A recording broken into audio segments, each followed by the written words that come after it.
दादी सास का पहला दिन। ये घर विमला जी का है? बिल्कुल है जी, पर आप कौन हो? अपना परिचय तो दो। अरे क्या हुआ बहू, कौन है गेट पर? मैं वकील हूँ जी। मुझे विमला जी की सास सीता जी ने भेजा है ये बताने के लिए कि वो कल गांव से शहर आ रही है आज की ट्रेन पकड़कर। और उन्होंने ये भी कहा है कि मैं आप लोगों को ये बता दूं कि उनके आने पर जो उनकी सबसे ज़्यादा सेवा करेगा, सीता देवी उसे ही गांव की सारी ज़मीन और अपनी धन दौलत देगी। अब क्या था, वकील की ये बात सुनकर कविता के कान खड़े हो जाते हैं। कविता, जिसने अब तक वकील को घर के अंदर भी नहीं बुलाया था, वो अब बड़े प्यार से उसे घर के अंदर ले जाकर बिठाकर नाश्ता पानी देने लगती है। अरे वकील साहब, आपने आते ही क्यों नहीं बताया कि आप वकील हैं? मुझे लगा कोई अनजान इंसान है।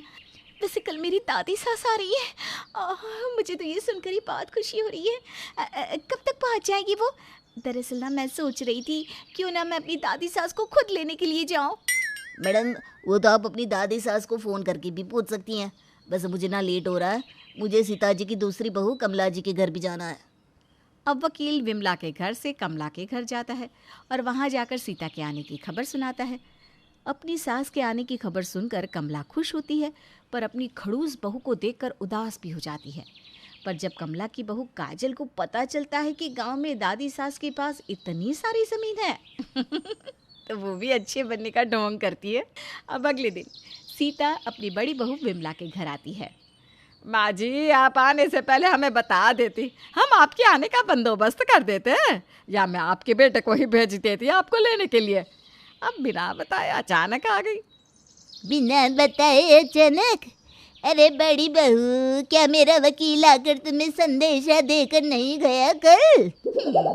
खैर, तुम दोनों बहू तो मुझे गांव में अकेला छोड़कर शहर आ गई, अपने बच्चों के साथ बस गई। अरे नहीं नहीं माँ जी, ऐसा नहीं है। आप तो जानती है ना, हम दोनों देवरानी जेठानी हमेशा से आपकी कदर की है, पर समय और हालात कुछ ऐसे हो गए कि हम दोनों को यहाँ आना पड़ा। और जब से हमारे बच्चों की शादी हुई है ना, तब से हम दोनों देवरानी जेठानी भी एक दूसरे से अलग हो गए। सब जानती हूँ बहू, पर क्या करूँ, अब मेरे भी मरने के दिन नज़दीक आ गए, तो मैंने सोचा क्यों ना मैं भी अपनी बहू के नज़दीक आ जाऊँ। तुम दोनों बहू ने अपने घर में दीवार खड़ी कर दी, बस यही वजह है। अब तो जो मुझे खुश करेगी मैं अपनी सारी धन दौलत उसी को दूंगी।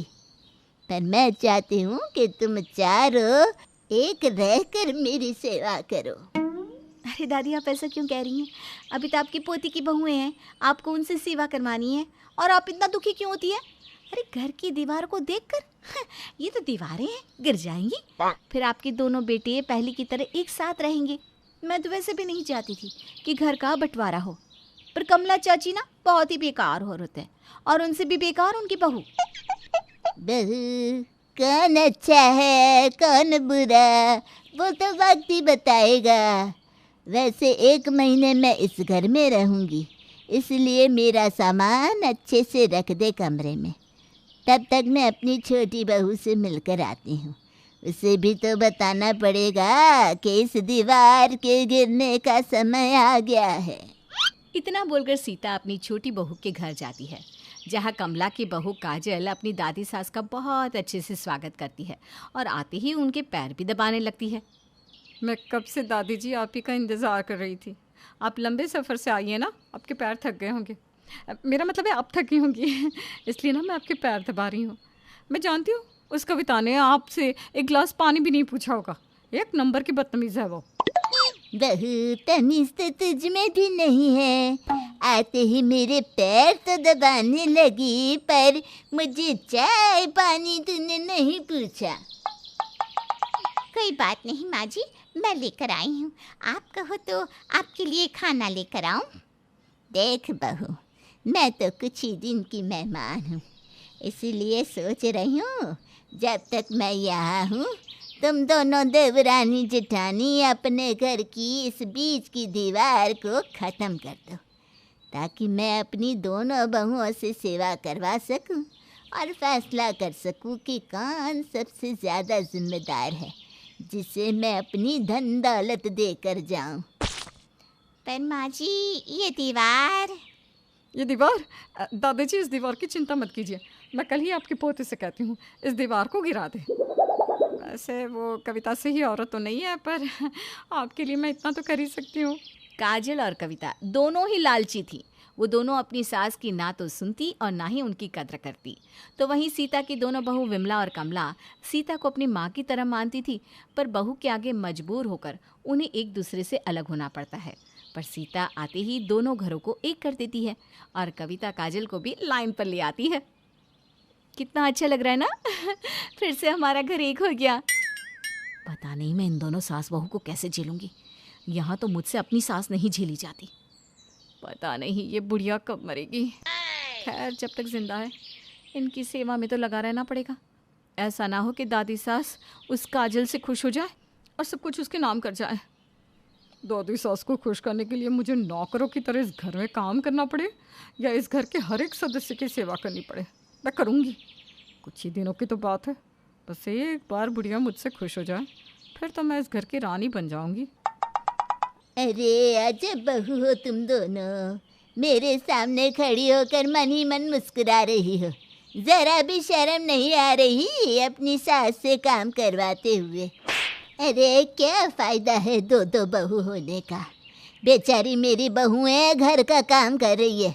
अरे जाओ जाकर अपनी सास की मदद करो और मेरी बहू को इधर भेजो। क्या हम घर के काम करें? क्यों नहीं दादी, मैं हूँ ना, मैं अकेले सारा काम कर लूँगी। चाची जी आप क्यों बर्तन धो रही है मेरे और दीदी के होते हुए? और माँ जी आप कपड़े छोड़ दीजिए, हम दोनों मिलकर सब काम कर देंगे। आप ना दादी जी के पास बैठिए। कविता और काजल अपनी दादी सास की नज़र में अच्छा बनने के लिए घर के सारे काम करती है और साथ ही साथ अपनी दादी सास के साथ अपनी सास का भी ख्याल रखती है। अपनी बहू का अच्छा होने का नाटक देखकर विमला और कमला को बहुत अजीब लगता है, पर उन्हें अच्छा भी लगता है क्योंकि दादी सास के आने के बाद धीरे धीरे उनकी बहुएं सुधर जो रही थी। अरे काजल बहू, कविता बहू, क्या कर रही हो दोनों? क्या हुआ दादी जी, आपके सर में दर्द है, पैर में दर्द है? दवाई खाने का समय हो गया क्या, या फिर कुछ खाने का मन हो रहा है? कहीं आपको घबराहट बेचैनी तो नहीं हो रही? डॉक्टर को बुलाऊं? आप ठीक तो है ना? अरे अरे सांस भी ले ले, मैं बिल्कुल ठीक हूँ। अभी नहीं आया मेरा बुलावा, जितनी जल्दी तू मुझे विदा करना चाहती है। मैं तो बस ये कह रही थी कि मैं अपनी दोनों बहुओं के साथ शॉपिंग करने जा रही हूँ। मेरे पोते से कुछ पैसे मांग लिया जा। हम सास बहू बस कुछ ही दिन की तो साथी है, फिर तुम अपनी सास के साथ घूमना।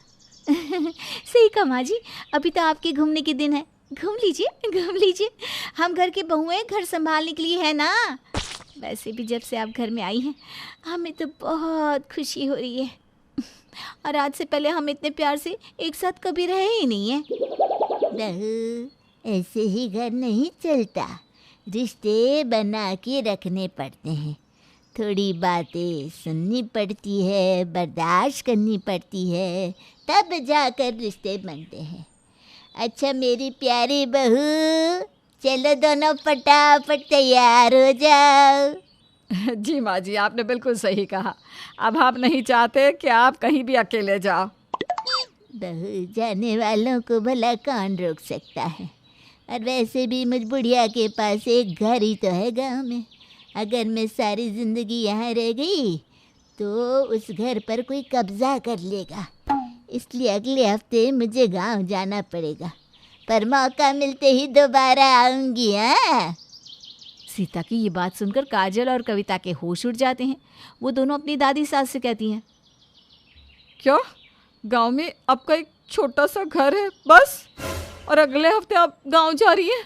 पर आपके वकील ने तो कहा था कि आपके पास बहुत सारी धन दौलत है और आप जिसकी सेवा से खुश होंगी आप उन्हें अपनी धन दौलत दे देंगी। हाँ तो मैंने झूठ क्या बोला? मेरा परिवार ही मेरा असली धन दौलत है। मेरी बहुएं फिर से एक साथ हो गई, अब मुझे क्या चाहिए? मैं तुम दोनों से ही बहुत खुश हूँ, इसलिए मैं अपनी बहू की खुशियाँ और इस घर की सुख शांति धन दौलत के रूप में तुम दोनों के हाथ में देकर जा रही हूँ। पहले मेरी बहुओं ने घर संभाला, अब मेरी बहू की बहू घर संभालेगी। इसीलिए जैसे रहती आ रही हो वैसे ही रहना मेरे जाने के बाद भी। सीता की बातें सुनकर काजल और कविता के तोते उड़ जाते हैं, पर उन्हें अब सीता की बात समझ में आ जाती है।